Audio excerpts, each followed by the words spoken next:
Tapi di atas Sayyidah Khadijah ini ada kuburannya Abu Thalib, di atasnya lagi ada kuburannya Abdul Muthalib, kakeknya Rasulullah SAW. Dan menurut teman saya yang pernah ke situ, sampai hari ini kuburannya masih wangi. Kuburannya masih wangi. Ini kuburannya Abdul Muthalib, kakeknya Rasul. Jadi kamu hafalin itu. Dikatakan oleh para ulama, siapa yang menghafal namanya Nabi Muhammad sampai Adnan, insya Allah nggak bakal gila. Yang gendeng-gendeng, yang stres-stres, barangkali sulit-sulit move on itu apalan itu, apalkan itu. Ada sekitar 22 atau 23 nama Nabi Muhammad sampai Adnan.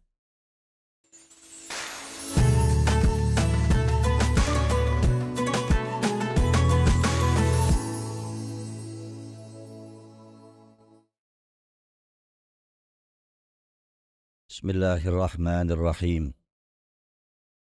Allahumma salli wa sallim wa barik ala sayyidina Muhammadin al-fatih lima ughliq wal khatim lima sabak nasiril haqqi bil haqqi wal hadi ila siratikal mustaqim wa ala alihi haqqa qadrihi wa miqdaril azim. Subhanaka la ilma lana illa ma 'allamtana innaka anta al-alimul hakim. Rabbi israh li sadri wa yassir li amri wahlul 'uqdatan min lisani yafqahu qawli bijahin nabi was sahbi wal ali. Ila aina wasolna, sampai di mana? Di kitabmu yang ini halaman berapa?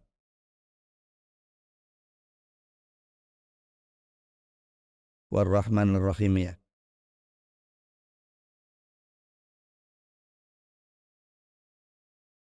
Bismillahirrahmanirrahim. Qala al-musannifu rahimahullahu ta'ala wa nafa'ana bihi wa bi ulumihi wa bi asrarihi fid darin amin.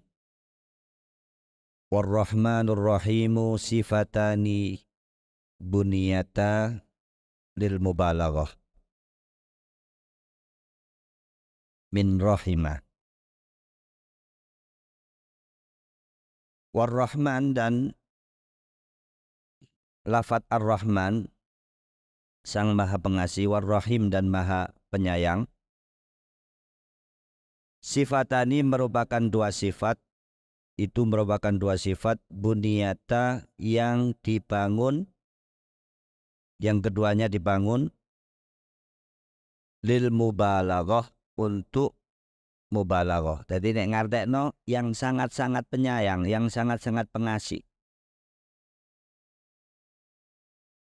Min rahimah, dari asal kata rahimah. Jadi fi'il madini rahimah. War-Rahmanu ablaghu minar rahim. Maka dari segi bahasa, kata-kata Ar-Rahman itu lebih kuat, lebih balaghah. Nah, nanti kalau kamu nanti belajar ilmu balaghah, di situ dipelajari ada namanya ilmul badi, ilmul ma'ani, ilmul bayan. Diterangkan bahwasanya kata-kata Ar-Rahman ini lebih kuat.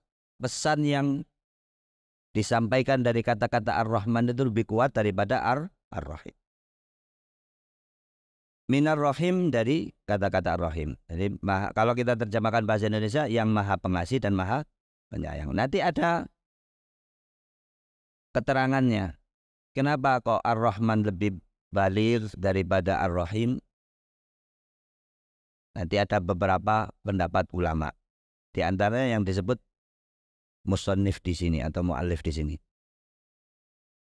Li'anna ziyadatal bina, ini alasan yang sering terulang-ulang di kitab-kitab. Li'anna ziyadatal bina, karena tambahnya huruf dalam sebuah perkataan.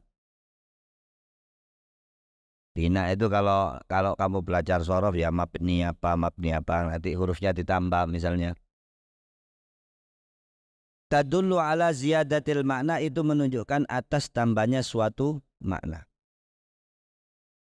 Walikaulihim, dan dari perkataan orang-orang mereka, orang-orang Arab, Rahmanud dunya ya wal akhirah, dialah Allah yang Maha Pengasih di dunia dan akhirat, warrahimul akhirah, dan penyayang di akhirat. Jadi Ar-Rahman itu cakupannya dunia dan akhirat. Sedangkan Ar-Rahim cakupannya hanya di akhirat. Berarti kuat mana? Kuat mana? Ar-Rahman sama Ar-Rahim. Kuat Ar-Rahman. Kenapa? Salah satu alasannya karena kalau kita mengatakan Ar-Rahman, kasih sayang Allah ini berlaku di dunia dan juga di akhirat. Tapi kalau kita katakan Ar-Rahim, maka kasih sayang Allah ini berlaku di akhirat. Ini salah satu pendapat ulama. Ada yang mengatakan kalau di saranya, misalnya di saranya Aqidatul Awam, misalnya kitabnya Syekh Ihya Ulumuddin itu, beliau mengambil pendapat yang lain, mengatakan arti Ar-Rahman itu al-mun'im bijala ilin ni'am, zat yang memberikan nikmat yang besar-besar. Kalau Ar-Rahim yang kecil-kecil, sama-sama memberikan nikmat, tapi kalau sifatnya Allah Ar-Rahman ini yang pokok-pokok, misalnya nikmat iman, nikmat Islam, nikmat sehat. Ar-Rahim yang memberikan nikmat tapi yang kecil-kecil, misalnya sok mangan bakso, sok ngombe kopi, iki mlebu rahime Gusti Allah. Kalau kita ditakdirkan lahir Islam, dapat rahmannya Allah apa rahimnya Allah? Rahman, al-mun'im bijala ilin ni'am, dengan yang besar-besar dari nikmat-nikmat Allah. Itu sebagian pendapat tadi, dua ya. Sebetulnya banyak, tapi sore ini saya terangkan dua. Yang satu alasannya tiga ya. Kenapa Ar-Rahman itu maknanya lebih kuat? Karena secara bentuk dari kata lebih banyak daripada Ar. Yang kedua, maknanya Ar-Rahman meliputi dunia dan akhirat. Sedangkan Ar-Rahim hanya meliputi akhirat. Yang ketiga, catatan muniku, nanti bisa jadi kenangan itu, kamu lihat 10 tahun lagi, 20 tahun lagi, asik ini. Itu dulu pernah saya ngaji sama Kosaria, artinya begini. Yang ketiga, Ar-Rahman itu yang memberikan nikmat yang besar-besar, Ar-Rahim itu memberikan nikmat yang kecil-kecil. Ala kulli hal, intinya musannif kepingin menyampaikan bahwasannya Ar-Rahman itu maknanya lebih kuat daripada Ar-Rahim.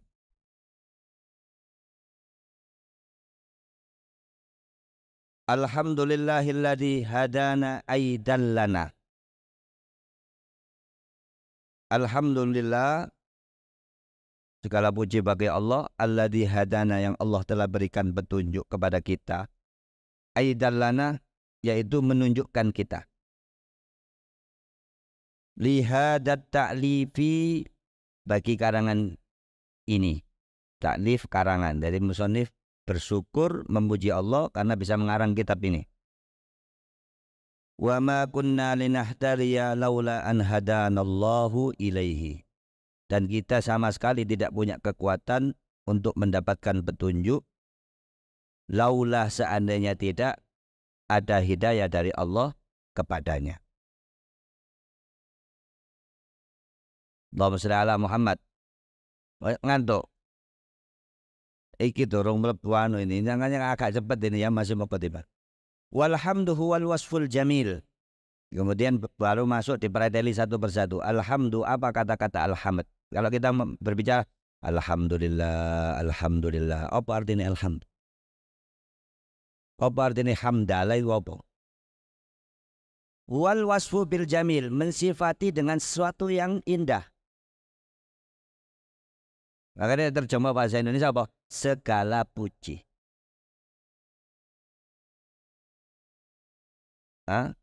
segala puji. Karena apa? Karena hamdalah itu adalah apa? Mensifati dengan suatu yang indah. Wassalatu, dan salawat. Wahia minallahi rahmatu, maka salawat itu apabila munculnya dari Allah Subhanahu wa taala, ar-rahmatu itu merupakan rahmat. Al-makrunatu yang selalu bergandengan, yang selalu menempel, bitta'zimi dengan pengagungan. Jadi Allah itu memberikan rahmat semua. Misalnya di Al-Quran dikatakan wa rahmati wasi'at kulla syai'. Dan rahmatnya aku, kata Allah, itu meliputi segala sesuatu. Berarti kita dapat rahmatnya Allah apa enggak? Apa bedanya dengan sholawatnya kepada Rasulullah Sallallahu Alaihi Wasallam? Ya kan, innallaha wa malaikatahu yusholluna 'alan nabi ya ayyuhalladzina amanu shollu 'alaihi wasallam taslima. Loh, kita dapat rahmatnya Allah. Rasulullah dapat rahmatnya Allah. Apa bedanya? Bedanya ketika Allah bersolawat kepada Rasulullah, di situ Allah memberikan rahmat, plus ada di situ ada makna ta'zim. Ta'zim itu diagungkan. Maka karena yang mengagungkan Rasulullah Shallallahu Alaihi Wasallam adalah yang maha agung, maka sangat luar biasa posisinya Rasul. Wassalamu ay taslimu min kulli afatin wa naqsin. Wassalam, sedangkan makna salam tadi kan sholawat itu rahmat yang dibarengi dengan pengagungan. Salam apa Gus? Salam apa? At-taslim, mengucapkan keselamatan min kulli afatin, dari segala afat. Afat ini penyakit, kekurangan. Saya kira afat ini sudah jadi bahasa Indonesia ya, sebagian sudah jadi bahasa Indonesia. Wa naqsin, dan kekurangan. Ala sayyidina Muhammadin, yang selalu tercurah kepada junjungan kita baginda Nabi Muhammad, Rasulillahi likafatis saqalain, utusan Allah bagi segenap as-saqalain, dua alam. As-saqalain, dua alam. Apa? Alam jin dan alam manusia. Itu muttafaq alaih. Al-jin wal insi ijma'an, yang masuk di dalamnya alam jin dan alam manusia ijma'an, secara ijma', tidak ada khilaf. Kalau dikatakan ijma' berarti tidak ada khilaf, tidak ada perbedaan pendapat. Jadi apakah alam manusia dan alam jin itu Rasulullah diutus ke situ? Iya, dan tidak ada perbedaan pendapat. Yang ada perbedaan pendapat di alam malaikat. Apakah Rasulullah diutus kepada para malaikat? Ada khilaf. Wa kadal malaikatu, begitu juga kepada para malaikat, ala ma qalahu jam'un muhaqqiqun, sebagaimana dikatakan oleh beberapa ulama yang sudah ahli tahqiq, yang sudah membahas itu secara rinci gitu ya. Kalau kita mau terjemahkan panjang, muhaqqiqun itu ulama-ulama yang sudah membahas itu secara rinci. Jadi di antara yang mengatakan, jadi gini pertanyaannya.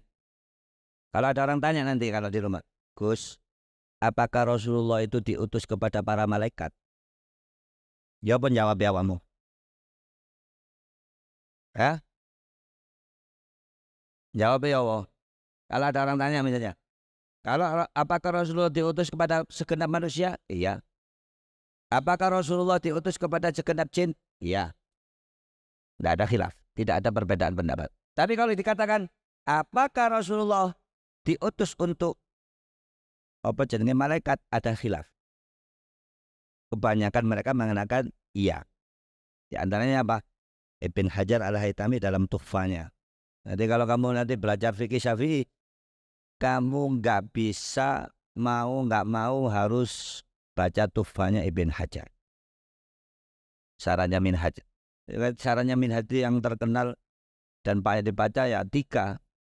Tuhfatul Muhtajnya Ibn Hajar, Nihayatul Muhtajnya Imam Romli, samanya punya Khatib Syarbini yang Mughni Muhtaj.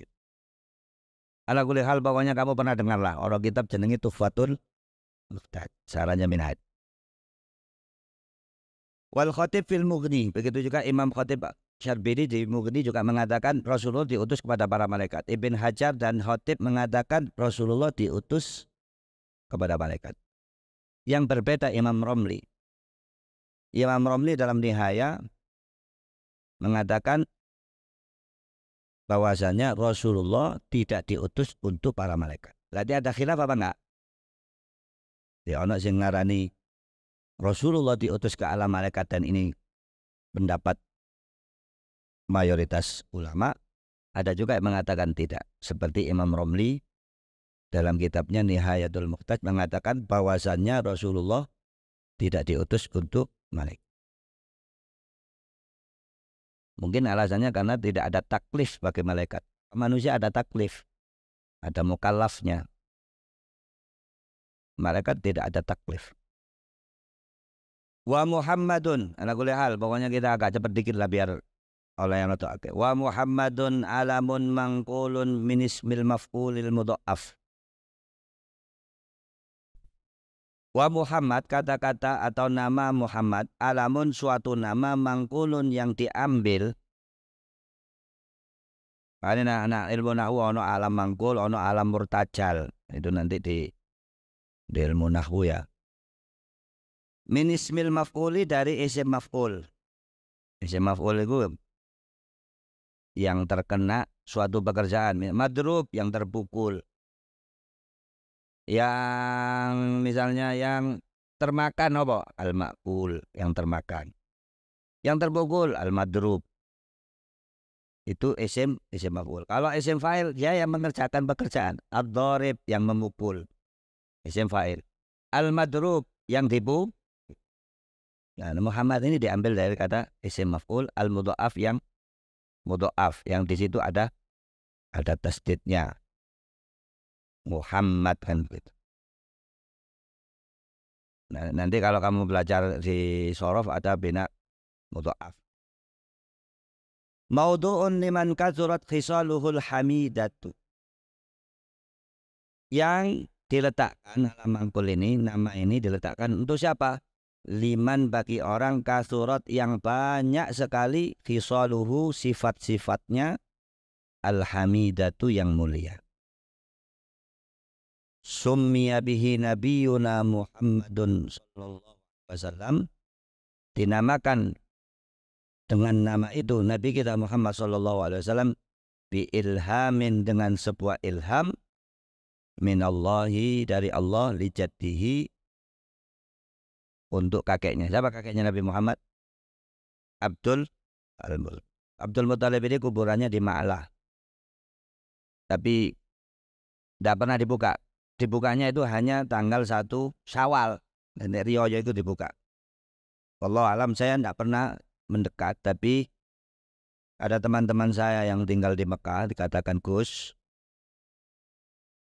kalau sampean datang ke kuburannya Abdul Muttalib, ya, jadi di Mekah itu ada satu kuburan tua namanya kuburan Ma'la, yang Mbak Maimun dikubur di situ. Itu ada komplek kuburannya Sayyidah Khadijah. Apa? Khadijah. Agak bebas. Ma'la ini nggak seperti Baki. Baki ini wah ini keren. Nek Ma'la kadang-kadang kita tahlil masih boleh. Diusir-usir tipis-tipis.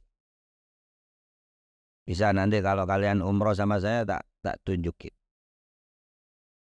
Dari jauh ya, karena kita nggak bisa masuk. Di depannya Sayyidah Khadijah itu sudah ada pagernya. Tapi di atas Sayyidah Khadijah ini ada kuburannya Abu Thalib, di atasnya lagi ada kuburannya Abdul Muttalib, kakeknya Rasulullah SAW. Dan menurut teman saya yang pernah ke situ, sampai hari ini kuburannya masih wangi. Kuburannya masih wangi. Ini kuburannya Abdul Muttalib, kakeknya Rasul. Jadi kamu hafalin itu. Dikatakan oleh para ulama, siapa yang menghafal namanya Nabi Muhammad sampai Adnan, insya Allah nggak bakal gila. Yang gendeng-gendeng, yang stres-stres, barangkali sulit-sulit move on itu apalan itu, apalkan itu. Ada sekitar 22 atau 23 nama Nabi Muhammad sampai Adnan.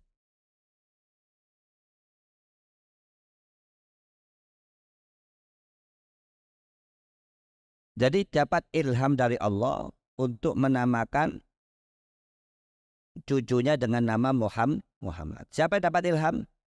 Abdul Muthalib. Oh, ada yang bertanya, Gus kok nggak apanya? Apanya nggak ada. Rasulullah di kandungan, apanya sudah tidak. War rasulu minal basyari, dan rasul dari kalangan manusia, zakarun itu seorang laki-laki. Hurrun yang merdeka. Berarti apa? Berarti tidak ada nabi perempuan, tidak ada. Hurrun yang merdeka, berarti tidak ada nabi budak, tidak ada. Atau mantan budak, tidak ada. Uhiya ilaihi, yang diwahyukan kepadanya, bisyar'in, dengan suatu syariat, wa umiroh, dan diperintahkan bitablighihi, untuk menyampaikannya. Wa illam yakun lahu kitabun, walaupun dia nggak punya kitab, jadi nggak punya Al-Quran, nggak punya Injil, nggak punya Zabur, nggak punya Taurat, tetapi dia nabi karena dia diberikan syariat dan diperintahkan untuk menyampaikan. Wa illam yakun lahu kitabun, walaupun nggak punya kitab. Wala nusakhun, atau naskah-naskah suhuf seperti suhuf Ibrahim wa Musa, seperti suhufnya Nabi Sis, Nabi Ibrahim dan Musa. Ka Yusha alaihi salam, seperti Nabi Yusha alaihi salam. Nabi Yusha nabi, rasul bahkan, walaupun dia tidak punya nggak punya kitab. Siapa Yusha ini? Yusha ini nek basa parate Joshua. Apa? Joshua nek dadekno bahasa Arab Yusha. Siapa? Yusha. Dulu ada anak Gresik, anak angkatan berapa namanya Yusha? Angkatan 2 apa angkatan 3, anak Gresik namanya Yusha. Kamu itu kalau bahasa rodok keren ini jeneng iki Joshua. Apa? Joshua. Yusha. Siapa Yusha ini? Ada yang tahu siapa Yusha? Pernah dengar siapa Joshua ini? Dia disebutkan di beberapa isyarat di dalam Al-Quran. Kalau kamu baca Al-Kahfi, ada isyarat, bukan namanya Yusha gitu enggak ya? Ada isyarat di situ sebut siapa? Yusha ini yang dinamakan Fata Musa. Pemudanya Nabi Musa alaihissalam. Wa idh qala Musa li fatahu la abrahu hatta ablugha majma'al bahraini au amdiya hukuba. Yaitu Yusha bin Nun. Yusha anaknya Nun, bapaknya namanya Nun. Nanti kalau kamu bingung-bingung cari nama, tak kasih nama Nun. Nama bagus itu. Apa ini nama Nun? Namanya bapaknya Nabi Yusha. Dan Fata Musa ini, kamu tak terang no. Fakir kan belengar ya, cerita-cerita kan boleh ya, boleh. Sekarang kamu tahu, oh Yusha itu Joshua kan gitu. Dan dia ini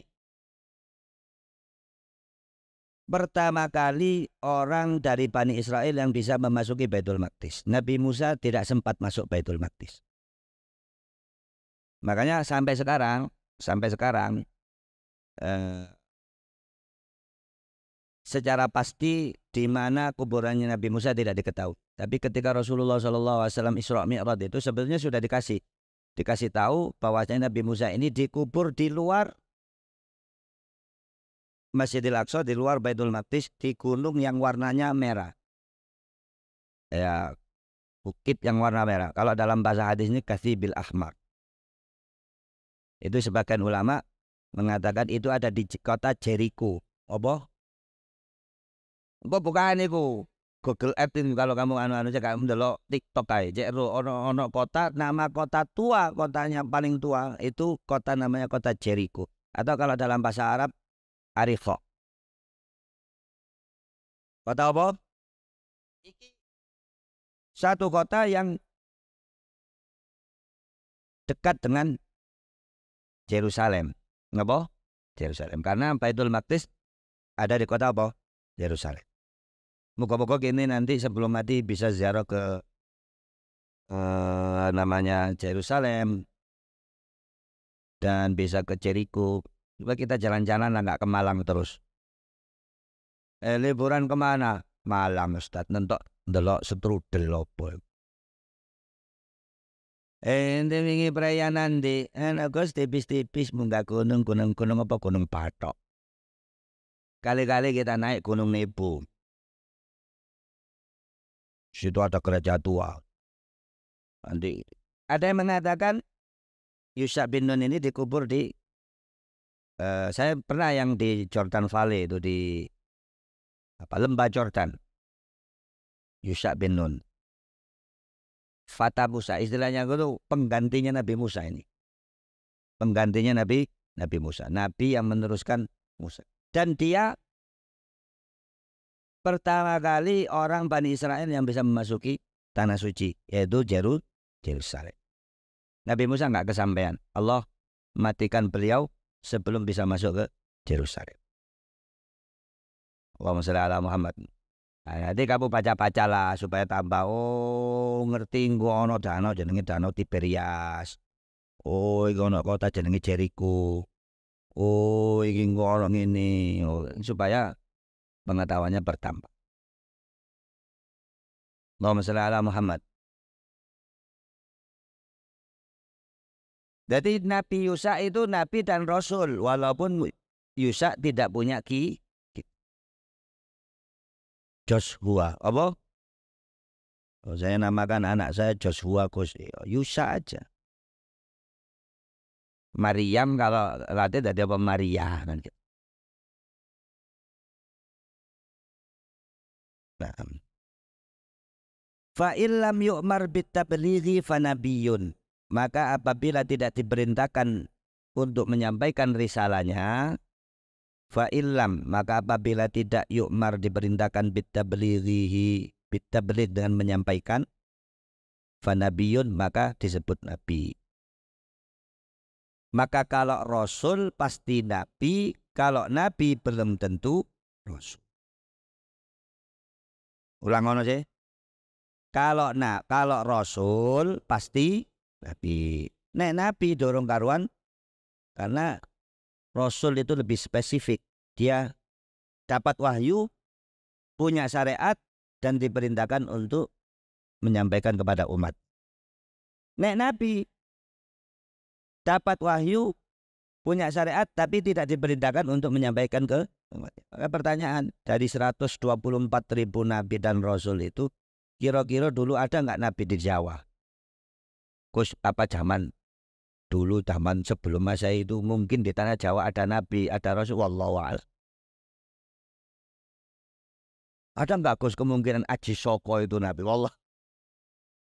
Barangkali ya, wallahu a'lam, kita nggak tahu. Mungkin ada nabi yang dia dapat wahyu dari Allah walaupun tidak tapi ini kan sebelum nabi. Jadi apa bedanya nabi karo rasul? Bedanya cuma dalam tabligh.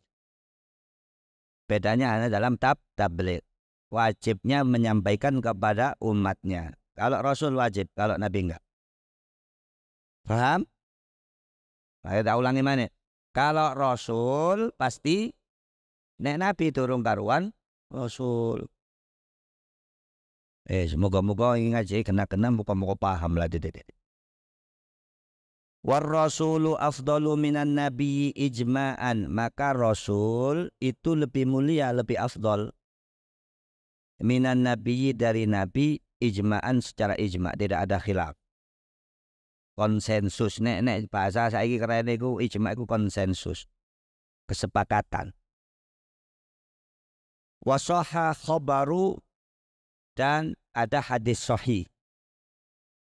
Khabar ini hadis ya, kamu artikan hadis, ada kabar ini maksudnya kabar, yaitu hadis dari Rasul sallallahu alaihi wasallam. Inna adadal anbiya, sesungguhnya jumlahnya para nabi alaihimus salatu wassalamu, yang semoga tercurah kepada mereka seluruhnya salawat serta salam, berapa? Mi'atu alfin wa arba'atan wa ishruna alfan, 124.000. Mi'atu alfin 100.000, wa arba'atu wa ishruna alfan 40.000. Ya gampang aja kawan, diartikan 124.000. Berapa jumlah nabi? 124.000. Wa anna adadar rusuli, dan adat dan jumlahnya rasul salasami'atin wa khamsata asar, sedangkan jumlahnya rasul 315. Ada kaul 314, ada kaul juga 313, sama seperti jumlahnya ashabul badr, sahabatnya Rasulullah yang perang di perang Badar. Jadi 313, 314, 315 ala khilaf atas perbedaan-perbedaan. Ana yang ngarani 313, ada yang bilang 314, ada yang bilang 305. Allahumma shalli ala Muhammad wa ala alihi, dan kepada segenap keluarganya Nabi. Ai aqaribihi, yaitu kerabat Nabi. Al-mu'minina, yang mukmin. Min Bani Hashimin, dari Bani Hashim. Wal Muttalibi, dan Bani Muttalib. Bani Muttalib ini seperti Imam Syafi'i. Imam Syafi'i itu bukan Bani Hashim, tapi Bani Muttalib. Hashim sama Muttalib ini saudara. Kan Abdul Muttalib bin Hashim, karena dulu dia ikut pamannya yang bernama Muttalib. Hashim meninggal. Jadi Abdul Muttalib ini enggak ngumani Hashim lama, artinya dia meninggal masih kecil. Akhirnya ikut pamannya namanya Muttalib, maka dinamakan Abdul Muttalib. Sebetulnya Muttalib ini Pak Deni. Jadi dua-duanya Hashim dan Muttalib ini anaknya siapa? Anaknya Abdi Manaf. Anaknya siapa? Kan Muhammad bin Abdullah bin Abdul Muttalib bin Hashim bin Abdi. Hashim karo Muttalib iki dulur. Maka keturunannya Hashim dan keturunannya Muttalib itulah keluarga Nabi, dengan syarat mereka beriman. Wakila hum kullu mu'min, ada yang mengatakan keluarga Nabi itu semua orang mukmin. Ai fi maqamid wa nahwi, itu dalam kedudukan doa, wa nahwi, dan semacamnya. Wakhtiro, dan pendapat ini dipilih li khabarin dhaifin, karena ada hadis dhaif fihi, di dalamnya. Wa jazama bihin Nawawi fi syarhi Muslim, dan pendapat ini yang diikuti oleh jazama, itu memastikan ya, istilahnya mengambil dengan kuat, memastikan. Imam Nawawi yang mengatakan keluarganya Nabi itu siapa? Keluarganya Nabi semua orang mukmin. Pendapat ini dipilih oleh Imam Nawawi dalam kitabnya Syarah Muslim. Nama kitabnya Al-Minhaj. Di kitabnya Imam Nawawi itu minhaj itu banyak. Ada minhaj dalam hadis, ada minhaj dalam fikih. Minhaj dalam hadis ini syarahnya Sahih Muslim. Muka-muka nanti kamu bisa beli ini Syarah Muslim buat pajangan. Ngomongmu, mondok, saya pernah mondok ini beli kitab namanya Syarah Sahih Muslim. Kira-kira sing kamu pajang di depan rumahmu apa? Golekan, jenglot. Tunggu kitab supaya barokah. Siapa yang hobi membeli kitab, insya Allah kaya. Apa? Ini nggak ada hadisnya, tetapi mujarab. Ulama mengatakan orang-orang yang hobi membeli kitab, ya maksudnya membeli ya diwaca kadang-kadang lah mungkin betul. Itu Allah akan lancarkan rezekinya. Kamu makanya kalau beli kitab, Pak Amin itu saya bilang, Pak, nanti kalau buka toko kitab, jangan beli yang murah-murah. Kita itu beli kopi 15.000, 13.000, tuku kitab rego 6.500. Soal ini ya apa Risalatul Muawalah tuku yang kitab kuning ya Allah 6.500 sekali dibuat ngaji pretel hilang halaman hilang. Kalau kamu ikut madhab saya, beli kitab yang paling mahal cetakan terbaik, pasti diganti oleh Allah. Tuku Quran yang paling bagus. Beli kitab, jangan gini. Iku piro? Iku 50.000, iki piro? 20.000. Nah, ini gak iso sugeng kok kamu gak dapat barok. Bukan apa? Ya kalau nggak mampu, kalau nggak ada uang ya wes ya. Ala kulli hal ka'ana. Gue kepingin ya beli yang mahal tapi fulus mafi. Nggak ada fulus. Ya wes, ya yang penting tuku gitu. Syekh Ali Jum'ah itu dikatakan Syekh Ali Jum'ah wallahu alam dia punya 2 gedung isinya kitab semua. Setiap hari beli kitab itu akeh. Biasa Syekh Ali Jum'ah kasih buka orang 10.000 orang setiap hari itu biasa. Kita berapa kasih buka orang? Mereka takjil ya kan cepat uang. Jadi Jumat itu ngasih buka orang 10.000 orang setiap hari kulayom kalau di bulan Ramadan itu biasa. Mungkin lebih. Kaya sekali. Punya pom banyak, punya ini peternakan banyak. Kitabnya itu dia beli Imaroh. Imaroh yang mungkin kamu bayangkan gedung dinosaurus itu 2 kali. Isinya kitab kabeh. Suki. Ya kan kalau medit beli kitab yang elek-elek kok hilang, kok dicantol nak uwit. Mati. Alamat hidupnya susah ini. Beli kitab yang bagus, dicilid yang bagus, dikasih nama. Setiap ngaji dikasih tanggal. Nanti itu akan kamu jadikan kenangan. Apa? Misalnya saya tanggal piro? 7 Juni 2022 sore. Nanti kamu sudah punya anak 3 ketemu kitab Fathul Mu'in. Oh ini dulu saya ngaji hari Rabu tanggal sekian. Hari Selasa ya sekarang tanggal sekian. Tiga tanggal di atas itu kalau mau ngaji dikasih tanggal. Dari ini sampai ini itu nanti akan jadi kenangan. Jadi siapa keluarga Nabi? Nah, ada 2 makom, ada 2 kedudukan. Kalau dalam makom zakat, orang-orang yang tidak boleh menerima zakat karena mereka itu orang-orang suci, itu adalah Bani Hashim dan Bani Muttalib. Tapi kalau dalam masalah doa, maka keluarga Nabi seluruh orang mukmin. Pendapat ini diambil oleh Imam Nawawi dalam kitabnya Syarah Muslim. Jadi kalau mau ditanya, apakah Nabhan termasuk keluarganya Nabi? Nabhan Lamongan itu. Iku embur ini salon sengitan. Apakah Nabhan keluarga Nabi? Iya, Nabhan itu keluarga Nabi. Kenapa? Karena dia orang mukmin. Jadi kalau kita baca Allahumma sholli ala Sayyidina Muhammad wa ala ali Sayyidina Muhammad, mlebu Nabhan kono.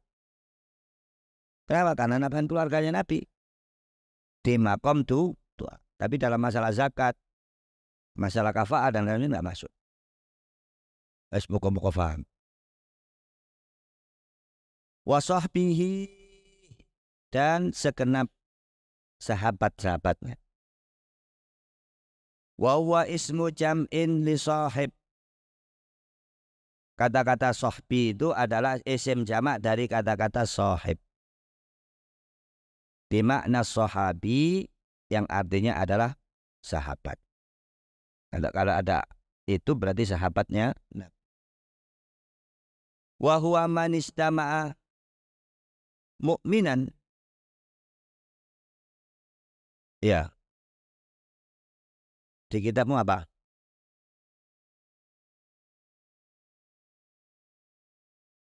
Di nuskamu.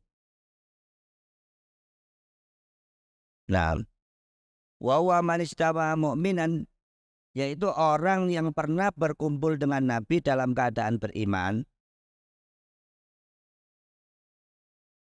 Binabiyina dengan Nabi kita Muhammad sallallahu alaihi wasallam. Walau a'ma, walaupun buta. Jadi bukan melihat tapi berkumpul. Dulu ada sahabat Nabi namanya Abdullah bin Umi Maktum buta. tapi tetap dianggap sahabat karena pernah berkumpul dengan wa ghairu mumayyizin, ataupun masih kecil, belum tamyiz. Ada sahabat-sahabat yang kecil itu misalnya Abdullah bin Abbas, Sayyidina Abdullah bin Umar itu dulu dari kecil sudah berkumpul dengan Nabi Muhammad SAW.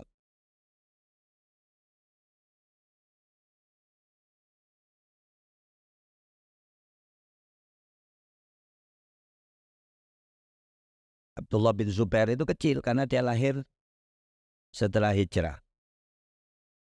Abdullah bin Zubair bin Awam yang ibunya namanya Asma binti Abi Bakar. Asma itu kakaknya Sayyidah Aisyah.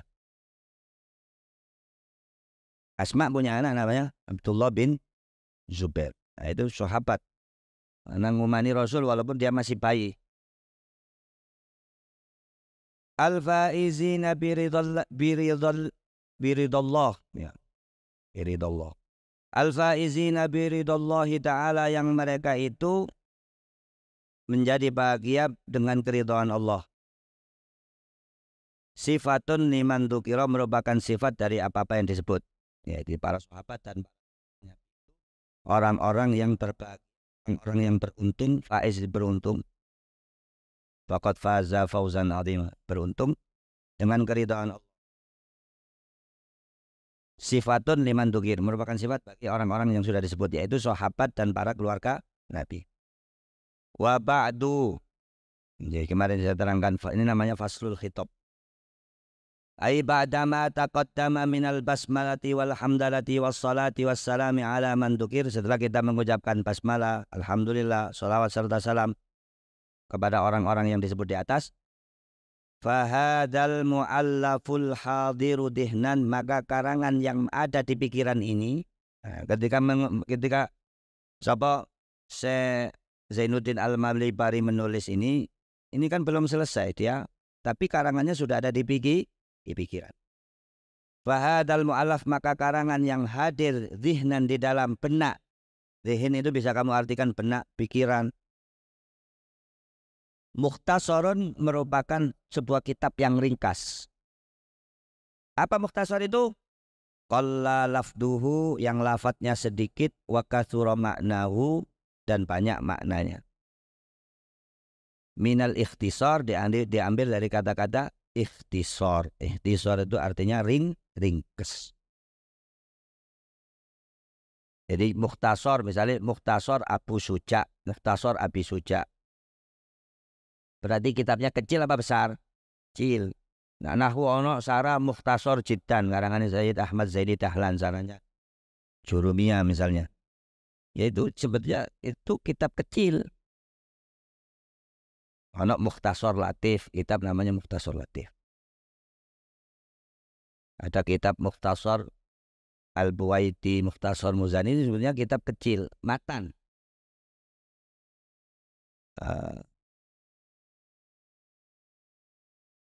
Jadi mukhtasar apa? Lapatnya sedikit tapi maknanya apa? Banyak. Fil fikhi, dalam disiplin ilmu fikih. Ya moga-moga kita jadi orang ahli fikih lah. Penting yang fikih, yang paham tasawuf, yang fikih-fikih itu keras akhirnya, kaku. Kalau orang itu nggak kefikihan, kaku. Harus diimbangi nanti dengan kitab tasawuf. Kalau guru-guru kita, habaib kita, itu kalau habis baca kitab fikih, dia baca kitab tasawuf supaya imbang. Ya, habis baca Fathul Mu'in, nanti baca Ihya misalnya, atau baca Mukasyafatul Qulub apa, supaya imbang. Jadi kan dulu pernah saya terangkan dan ini diulang-ulang terus. Nek akidah ilmu tauhid, jenenge ilmu tauhid. Ini menerangkan tentang keimanan. Nek Islam sing nerangno kitab Oke, kamu bagaimana cara sholat, bagaimana cara zakat, ini namanya ilmu fi. Kalau dalam masalah membersihkan hati, baik, ikhlas, syukur, itu jenenge ilmu tasawuf. Ilmu tasawuf tiga-tiganya harus ada. Jadi kamu menguasai ilmu akidah, ilmu tauhid, minimal kamu ngerti akidatul awam. Saya lihat alhamdulillah kemarin yang anak-anak kecil itu sudah banyak yang hafal, anak kelas 3 apa kelas berapa itu saya lihat hafal Aqidatul Awam. Oke, ya oke ini yang kita baca hari ini. Kemudian tasawuf. Itulah namanya iman, Islam, dan ihsan. 3 pilar dalam agama. 3 pilar dalam wa lughatan. Fikih itu secara bahasa, al-fahmu adalah kefahaman. Ini mulai masuk.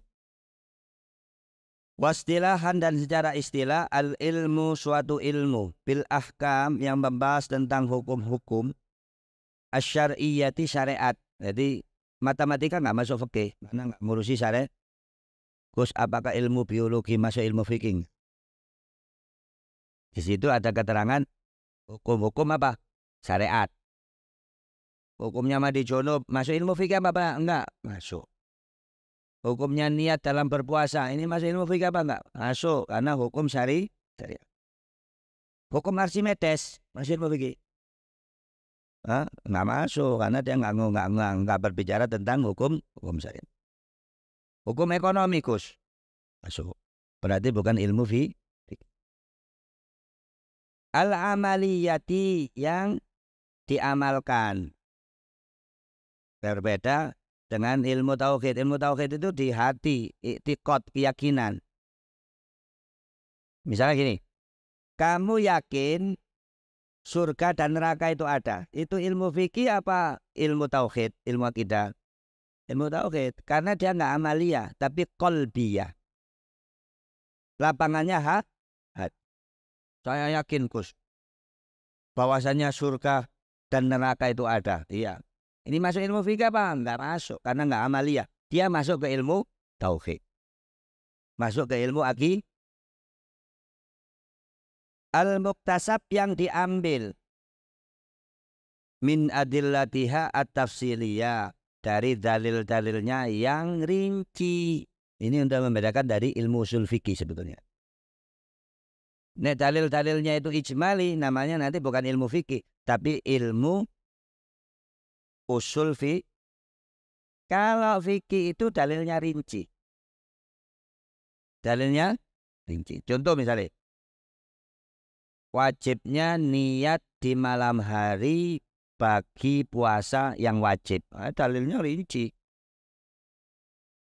Dalilnya harus rinci. Karena Rasulullah SAW bersabda dalam la siyama liman lam yubayyitin niyah, misalnya tidak ada puasa bagi orang yang tidak berniat di malam hari. Dalilnya rinci. Kalau dalilnya rinci itu nanti masuk dalam ilmu fikih. Kalau dalilnya itu global nanti masuk dalam ilmu usul fikih. Contohnya apa? Contohnya al-amru yadullu alal wujub. Ketika ada perintah maka asalnya itu menunjukkan atas sebuah kewajiban. Itu nanti bukan ilmu fikih tetapi ilmu usul. Ya nanti ke sana tambah gak paham. Pokoknya yang kamu baca ini kita paham. Insyaallah paham nggih. Jadi secara bahasa fikih ku paham. Makanya kalau ada orang namanya faqih, iku kudu paham. Nek jenenge faqih kok goblok, ganti nama. Faqih artinya fahim. Apa? Ada orang namanya bagus, Abdullah faqih, Muhammad faqih. Faqih ki artinya paham, ngerti. Nek jeneng faqih gak paham ganti nama. Ganti gak paham kok jeneng. Maka secara bahasa fikih itu artinya paham, memahami. Loh, kembali mana mendukur.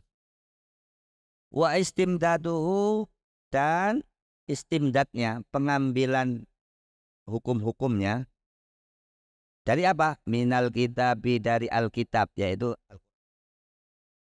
was sunnati, dan hadis-hadis beliau Rasulullah Sallallahu Alaihi Wasallam, wal ijma', dan konsensusnya para ulama, wal qiyas, dan juga qiyasnya para ulama. Qiyas ini analogi. Sekarang kalau kamu belajar yang masih penting, kamu belajar qiyas, karena banyak hukum sekarang diambil dari qiyas. Al-Quran selesai, nggak ada Al-Quran turun lagi kan. Hadis juga Rasulullah sudah wafat, nggak mungkin hadis bertambah. ijma kemungkinan kecil sekali. Ada sebagian ulama bahkan mengatakan yang memungkinkan ijma'nya sahabat. Setelah itu sulit. Yang banyak hukum itu apa? Diambil dari qiyas. Contoh, ini wong awam-awam. Gus, bagaimana hukumnya meminum vodka? Apa?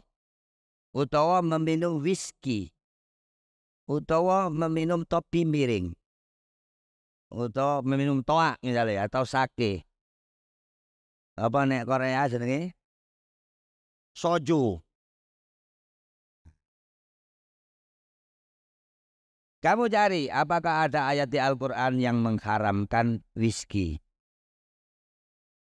Ya, ada ayatnya umum, innamal khamru wal maisiru wal ansabu wal azlamu rizun min amali syaiton fajtanibuh, bukan begitu.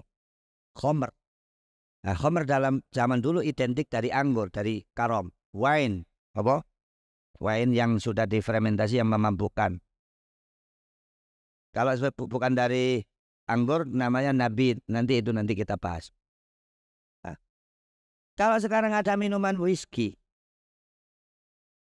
bagaimana kita bisa menghukumi misalnya minum whisky ini haram? Ya dari qiyas. Dari qiyas. Apa yang mengumpulkan analoginya ini, kesamaannya apa? Karena sama-sama memabukkan. Itu diharamkan karena memabukkan, maka ini juga diharamkan karena memabukkan. Itu yang banyak sekarang. Makanya nanti kalau kamu belajar ilmu usul fikih, ada pembahasan sangat menarik namanya pembahasan masalikul illah. Ilat-ilat itu bagaimana kita itu kalau menganalogikan sesuatu bisa tepat. Ada nanti namanya qawadih. Ada qawadih, ada masalik. Oh, ini nggak bisa dikiaskan karena ini ada fariknya, ada bedanya. Supaya kita bisa mengkiaskan nanti ada ilmunya sendiri. Jadi diambil dari mana? Sumbernya dari kitab, dari sunnah, dan ijma' dan qiyas. Ini fiqh. Wa faidatuhu, dan faidahnya ilmu fikih, imtisalu awamirillahi ta'ala, mengerjakan perintah-perintah Allah Subhanahu wa taala, wa ijtinabi nawahihi, dan menghindari larangan-larangannya. Alal madhabil imamil mujtahidi, dari madhab imam mujtahid Abi Abdullah Muhammad ibni Idrisa Asy-Syafi'i, yaitu Imam Abu Abdullah Muhammad bin Idris Asy-Syafi'i. Tapi orang Indonesia harus Imam Syafi'i, tapi aslinya jenenge Muhammad. Imam Ghazali namanya Muhammad rahimahullahu ta'ala, semoga Allah merahmatinya. Imam Syafi'i lahir 150 Hijriah, meninggal 200 berapa? 105. Umurnya Imam Syafi'i hanya 55 tahun. Umurnya Imam Syafi'i hanya 55 tahun. Lahir 150, meninggal berapa? 205. Berarti Imam Syafi'i ini tabi'in, bukan tabi'in. Tabi'in, generasi ketiga dia. Dia tidak pernah bertemu sahabat. Lo tahu dari mana Imam Syafi'i tidak pernah bertemu sahabat? Ya jelaslah, wong sahabat terakhir wafat 100 Hijriah. Sedangkan Imam Syafi'i lahir 150. Mungkin Imam Syafi'i ketemu sahabat? Tidak mungkin, karena sahabat yang terakhir wafat itu tahun 100 Hijriah. Berarti Imam Syafi'i tabi'in? Bukan. Tapi di bawahnya lagi tabi'in. Understand?